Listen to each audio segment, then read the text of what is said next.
So we had a house fire without the proper insurance in place. Learn from our mistakes, and I'll take you through this place. So back in 2022, we bought a package of foreclosure properties, this being one of them. Early 2023, March of 2023, we had an electrical fire here. And I'll show you guys kind of what's going on. They already started reframing this whole thing after a couple of years. Electrical fire started here. It completely charred out the roof. We've had to reconstruct things. The city has been on our ass. A restoration company came in. They said, hey, what we'll be able to do is we're gonna get you as much money as possible on your insurance policy. Little did they know, after sending them the insurance policy, they started ripping everything apart, as you guys can tell. Right now, they were unable to get the claim for what we essentially need. We had coverage for $135,000. We got paid out 42 grand on an insurance claim, not enough to rebuild this place. Between the removal of all the trash and then the reframing the roof, that 42,000 is gone. So what that essentially means for us, and you can kind of get a premise of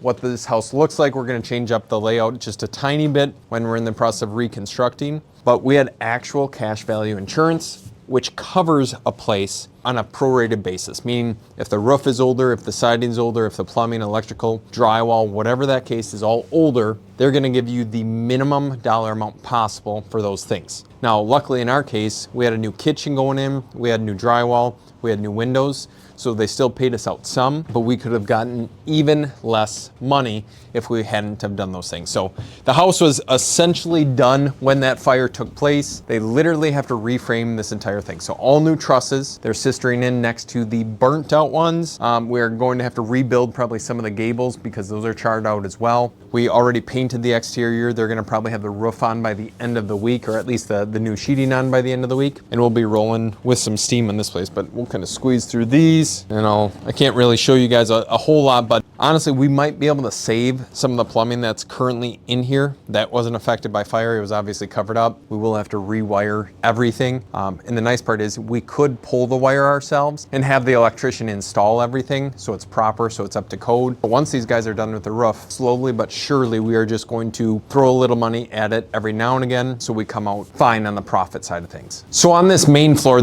since everything is down to the studs already, going to be putting in a half bath like right here. So we're gonna run a wall along this side. We're still gonna have a huge living room area. Put in a half bath, or actually it might be a full bath, is what I think we got permission for from the city. And then it'll be a 3-bedroom, 2 full bath house.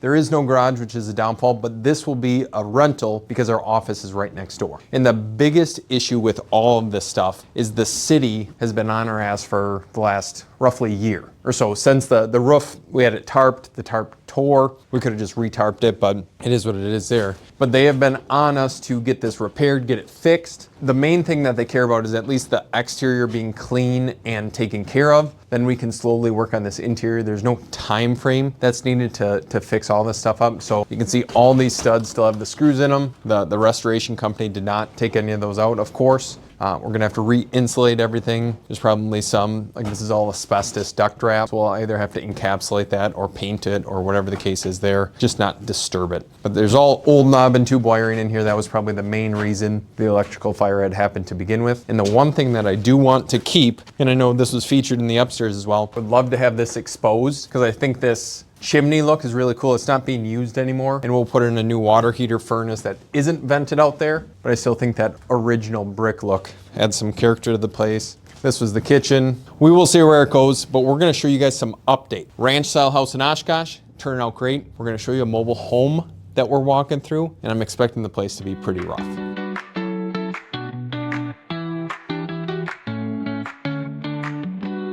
So we're back in the Oshkosh Ranch house. The guys are nearly completed with a majority of the stuff. So flooring is obviously still having to go in. Kitchen cabinets, we're waiting on one cabinet. Quartz counters should be here in the next week, is what I'm assuming. They'll install the sink. Soft close cabinets, a little bit higher end. Stainless appliances. This is a little weird over here. They're gonna have to patch this in and paint it so it looks symmetrical. Like I had mentioned in the past video, leaving all the wood trim on the doors. Then I think he's starting on flooring tomorrow. Bathroom is as is. We didn't touch anything there. Bedrooms are all done. The ceiling turned out really well in here. I don't know if you remember that from last time, Will. It looks nice. Looks a lot nicer than it did. This paint isn't matching. This is not the same color paint used in here. Like you can see on the walls here, this is a different tone. So they're gonna have to repaint this, unfortunately, because it's not wet anymore. That's too bad. And then in here, all these are done. So we got a 3-bed, 2-bath house. Basement, we didn't really show you guys the basement the last time. The previous owners, they did the bathroom. They did have really nice flooring in here. We ended up pulling it out just so everything matched, but they stuck a ridiculous amount of money down here. So they did all the new flooring down here, drywall. They sealed everything up. They put the washer and dryer in, which is staying with the house. Fridge is staying. They added this additional full bath in the basement area. Walk-in shower, super nice vanity, super nice toilet. Like, we didn't have to touch any of this stuff, so our rehab budget's pretty minimal. Purchase price, $177. We'll have 20 into the rehab. That might be on the high side of things. So 197 or 200, we'll just say. Resale, 255, probably 260. So this will be a really nice profit. The project came from, or the lead came from search engine optimization, if my memory serves me correct. So this was a organic online lead. We got like a lower level office that we're gonna have them paint the walls. We're gonna refloor this in here. Probably leave the trim as is because it's a basement. No one's really down here looking at this. But yeah, this is taking about a month to complete. So again, on the lighter renovation side of things, this is ideally what we're looking for. Simple, quick and easy, mid-century ranch style homes. 3-bed, 2-bed ranches are always the easiest to remodel, in and out very quick. Layouts are almost identical across the board, and we can turn these places very, very fast. But let's look at that mobile home that we walked through today.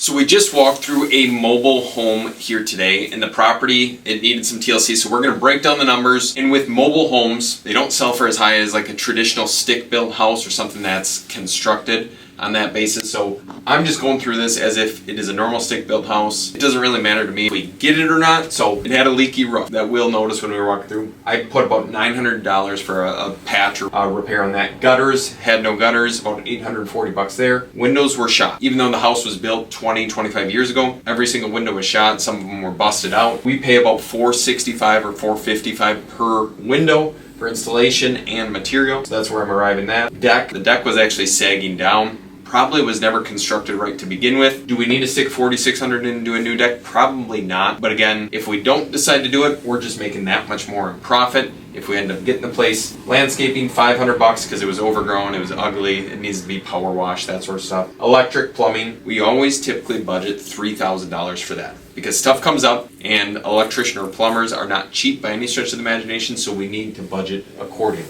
And then going into paint, flooring, kitchen, baths, doors. Paint, we pay about $1.65 per square foot. I might have budgeted a little bit more on this one. Flooring, about $4.55 installed with product, with material per square foot. Kitchens, roughly $6,800. That's including all new white cabinets, nice countertops, probably quartz or laminate counters with all stainless steel appliances. Bathrooms, about $4K a piece, so about $8,000 total. Doors, trims, $2,500. Drywall, $6,500, totaling $52,635. So I had the ARV pegged at $100K. We want to make at least $20,000 on something like this, or if we kept it as a rental, have like 30% equity. So our offer ended up being roughly about $20,000, which I don't think the owner is going to take. I probably wouldn't take it either. The place was rough. You guys saw that for yourself, and we'll see what happens. So we're in the New London property of ours, 312 South Pearl Street.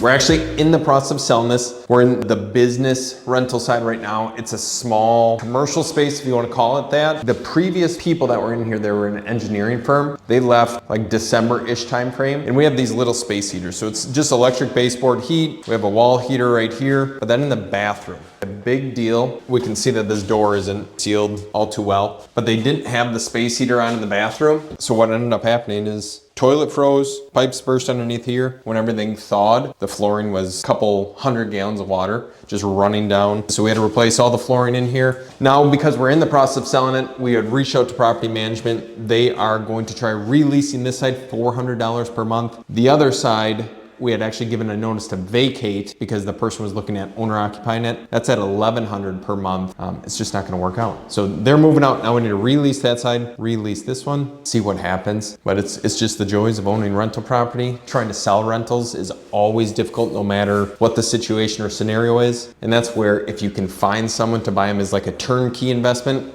you're always going to be better off.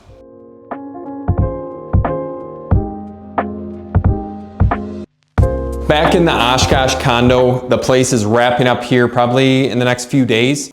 Flooring's in, as you guys can see. Walls are all painted. There's, of course, speckles of paint all over the floor. Will and I were discussing that. It's nice that they do not cover anything up after floors are completed, so then we have to scrub. That's always pleasant. Kitchen is done. Quartz counter's in, tile backsplash. Looks decent. We're gonna say it's not 100% perfect, but it looks good enough. Otherwise, like cabinetry turned out good. They have all the new fixtures on there. Feels like they got stain all over the handles. Basement's been painted. Garage, they're actually in the process of painting. We can show you guys this really quick. I don't even think we saw this last time.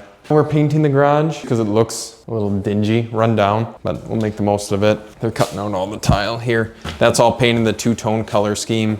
We'll probably have to buy a fridge for in here. I'll go right there. I don't know, do you think we should have painted these or think they look nice being left as is? They don't look terrible. Like they're good. With all the woodwork staying the same color, it saved us a crap ton of money just doing this. From the last time we were in here, tubs in, they're starting the tile surround. We went with the larger tiles. It's gonna save us, like this is just a quick tip. Larger tiles, obviously a lot less labor. So they did a little bit of an accent piece. They'll run that all the way around. It's gonna save us probably, I don't know, 1,500 bucks in labor just doing this instead of the mini subway tiles, especially all the way to the ceiling. They got rid of that huge, I guess, drop down from the old tub surround. We'll have the new vanity in, which is already sitting there. Overall looking very, very nice. And then you can't even notice oh yeah, you can. I didn't have the light on before. You can notice that there was a patch job. It looks a little light on the paint. Might need to do another coat on that. But not too bad. Like for a $175,000, $180,000 condo, once this is done, we'll probably be in 125 as I had previously mentioned. Like this is a really nice place for someone. All the outlets were switched out by our electrician. All the door handles, fixtures.